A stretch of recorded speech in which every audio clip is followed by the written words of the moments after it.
আমাদের জয়ের পরেই ভারতীয় জনতা পার্টিকে পশ্চিমবঙ্গের মানুষ যেভাবে আশীর্বাদ দিয়েছেন, তারপরে যে ল্যান্ডস্লাইড ভিক্টরি আমাদের দিকে এসেছে, তারপরে কিছু অন্য দলের লোক, প্রধানত তৃণমূল কংগ্রেসের, তারা রাতারাতি নিজেদের ভারতীয় জনতা পার্টির নেতা বা কর্মী বলে পরিচয় দিচ্ছেন।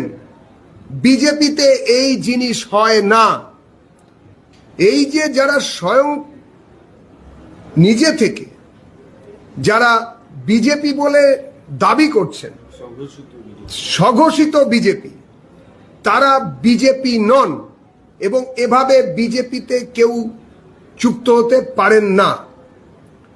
আমরা এটাও লক্ষ্য করেছি যে কিছু বিধায়ক তারা ঘোষণা করে দিচ্ছেন, কিছু পৌরসভার লোকজন, পৌরসভার পৌর প্রতিনিধি, তারা সরাসরি ঘোষণা করছেন যে তারা নাকি বিজেপি হয়ে গেছেন, যারা তৃণমূলে ছিলেন।